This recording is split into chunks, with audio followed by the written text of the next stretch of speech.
नमस्कार दोस्तों, मैं सोनम जैन। आप सभी देख रहे हैं एस जे सोनम चैनल पर आप सभी का स्वागत है। दोस्तों, आज की कहानी है चतुर जेठानी। यदि आप सभी को मेरे द्वारा लिखी गई ये कहानी पसंद आए तो चैनल को सब्सक्राइब कर लीजिएगा। पास में जो बेल आइकन का बटन है उसे प्रेस करना बिल्कुल ना भूलें, क्योंकि उसी से मिलेंगी आप सभी को मेरी आने वाली हर कहानी की नोटिफिकेशन। कहानी पसंद आने पर वीडियो को लाइक कीजिएगा, क्योंकि आप जानते हैं जब आप करते हैं वीडियो को लाइक तो मुझे मिलती है नई नई कहानियाँ लिखने के लिए प्रेरणा। और कहानी को अपनों के साथ शेयर करना बिल्कुल ना भूलें। तो चलिए कहानी शुरू करते हैं। आज सुबह कुसुम जी रसोई घर में जाती तो अपनी बहू से कहती, रहो बहू, सब्जी मैं बना देती हूँ। तभी उनकी बड़ी बहू आरती कहती, नहीं मम्मी जी, अब आपको काम करने की कोई ज़रूरत नहीं है। अब मैं और देवरानी जी सब कर लेंगे। आपने बहुत काम कर लिया, अब तो आप सिर्फ आराम कीजिए। जाइए कमरे में जाकर आराम कीजिए। वैसे भी आपकी तबीयत ठीक नहीं रहती। अब आप घर के कामों की चिंता हम दोनों पर छोड़ दीजिए। क्यों देवरानी जी? आरती ने अपनी देवरानी पूजा से कहा। पूजा कहती है, मम्मी जी, दीदी बिल्कुल सही कह रही हैं, आप जाकर आराम कीजिए।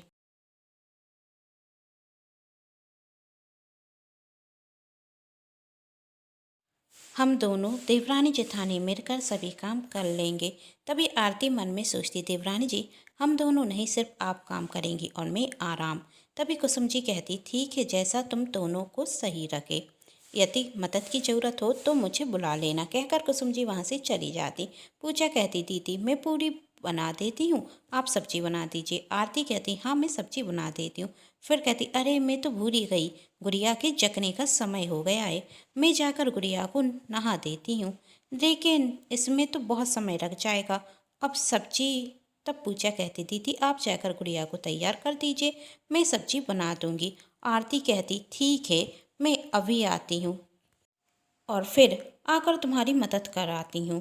पूजा मुस्कुराकर सिर हिला देती। अब आरती वहाँ से चली जाती और पूजा अकेले ही रसोई में सारा काम करती है। और आरती आराम से जाकर अपने कमरे में बैठती और मोबाइल चलाने रखती। कुछ घंटों बाद आरती सोचती, अब तक तो देवरानी जी का काम हो गया होगा, मैं जाकर देखती हूँ।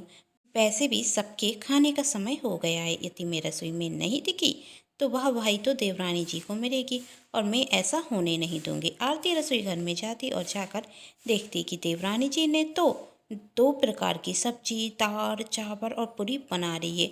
बस 4-5 पूरी बनने को बाकी है। तब आरती कहती, देवरानी जी, आपने तो अकेले ही सब काम कर लिया, अब आप छोड़िए।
क्या करूं मैं इस लड़की का?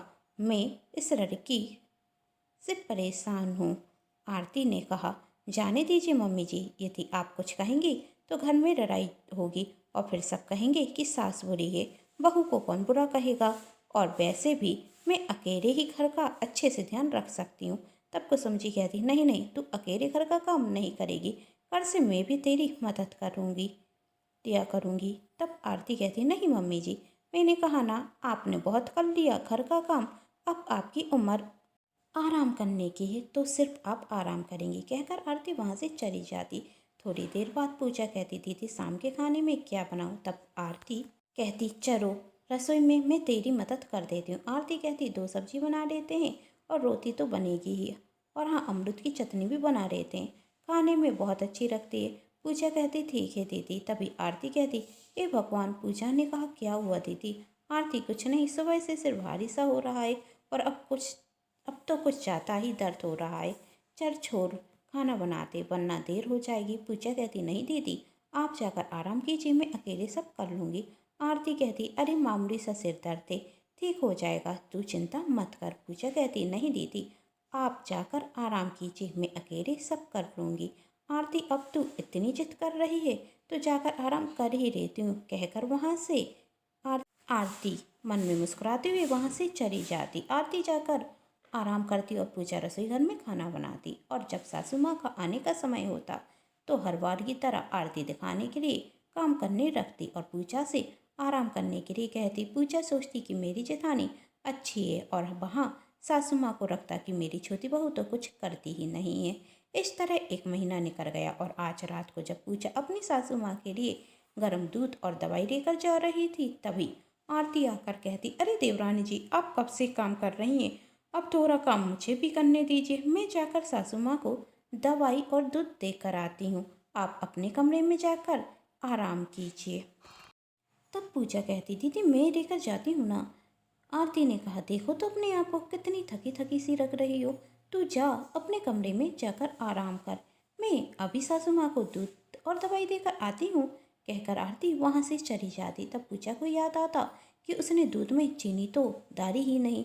वही चीनी का डिब्बा लेकर अपनी सासू माँ के कमरे में जाने रखती, और जब वही कमरे के बाहर पहुँचती तो उसे अपनी सास और जेठानी की बातें करने की आवाज आती। सासू माँ कहती, आज भी पूरा काम तूने ही किया, और वह महारानी जाकर सो गई होगी। पूजा को तो अपने मन से ही नहीं रखता कि जेठानी सुबह से लेकर रात तक अकेले काम करती है, तो कम से कम मैं उनकी थोड़ी मदद कर दूं, और तू पूरा काम करती है तो दवाई और दूध लेकर तो वही आ सकती है, लेकिन क्यों आएगी महारानी? कभी कभी तो सोचती हूँ, मैंने कोई पुण्य किया होगा जो मुझे तुझ जैसी बहू मिली, और कोई पाप किया होगा कि पूजा जैसी आरसी बहू मिली। तभी आरती कहती, मम्मी जी, इसमें पुण्य पाप क्या, यह तो संस्कारों की बात है। मेरे माता पिता ने तो हमेशा यही सिखाया है कि घर के काम स्वयं करने चाहिए और सास ससुर की सेवा करनी चाहिए, इसमें ही सबसे बड़ा सुख है। लेकिन देवरानी जी के तो संस्कार ही अलग हैं। उन्हें तो लगता है कि आराम करने में सबसे बड़ा सुख है, घर के काम करो तो उन्हें ऐसा लगता है जैसे वह इस घर की नौकरानी हो। भला घर के काम करने में कोई नौकर कैसे बन सकता है? बाहर खड़ी हुई पूजा अपनी सास और जेठानी की बात सुनकर हैरान रह जाती। उसे तो लगता था कि उसकी जेठानी उसकी परवाह करती है, पर यहाँ पर तो कोई और ही खिचड़ी पक रही थी। पूजा मन में सोचती, जेठानी जी, अब मुझे आपकी सभी बातें समझ में आ गई। जेठानी जी, क्यों आप बार बार मम्मी जी को चाय दवाई देने के लिए आती हैं? क्योंकि आप सासू माँ को यह बताना चाहती हैं कि सारा काम आप करती हैं और मैं सिर्फ आराम। इसलिए जब मैं रसोई का पूरा काम कर लेती हूँ तो आखिरी में आकर आप थोड़ा सा काम कर देती हैं, जिससे सासू माँ को यह लगे कि आप काम कर रही हैं और मैं आराम। लेकिन अब और नहीं जेठानी जी। तभी पूजा अंदर जाती और अपनी जेठानी से कहती, दीदी मैं तो भूल ही गई, मैंने तो दूध में चीनी डाली ही नहीं। और अपनी सास से कहती, वही क्या है ना मम्मी जी, घर में इतने सारे काम होते हैं और अकेले काम करती हूँ तो कुछ ना कुछ भूल ही जाती हूँ, और आज दूध में चीनी डालना भूल ही गई। अब जेठानी जी की तो बेटी छोटी है, इसलिए सुबह से तो जेठानी जी कोई काम करा ही नहीं पाती।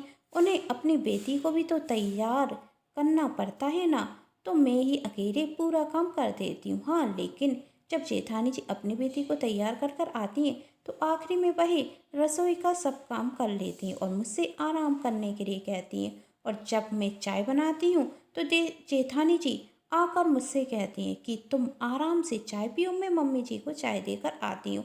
और अभी भी मैं गर्म दूध और आपकी दवाई लेकर आ रही थी तो जेठानी जी ने कहा, तुम सुबह से इतना काम कर रही हो, देखो अपना चेहरा, कितनी थक गई हो, तुम जाकर अपने कमरे में आराम करो, मैं जाकर मम्मी जी को दूध और दवाई देकर आती हूँ।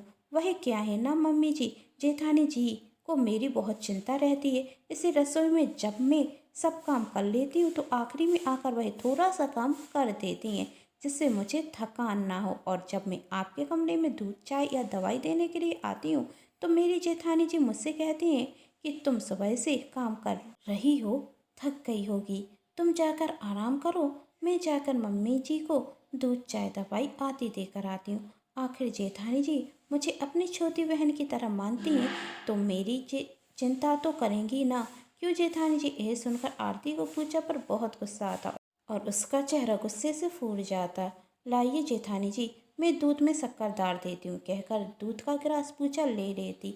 तब कुसुम जी कहती हैं, बड़ी बहू तो यह है तुम्हारे संस्कार, छोटी बहू से काम करा और नाम अपना करो। वही तो अच्छा हुआ आज छोटी बहू दूध में चीनी डालना भूल गई, वरना मुझे तो तुम्हारी असलियत कभी पता ही नहीं चलती। और अपनी छोटी बहू से कहती है, बहू कल से तू ही मेरे लिए दूध और दवाई लेकर आना। जी मम्मी जी, कहकर पूजा वहाँ से चली जाती और पीछे से आरती आकर पूजा से कहती, वह देवरानी जी।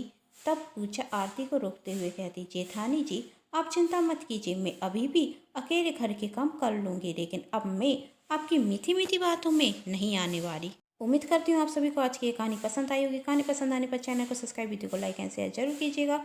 Thanks for watching.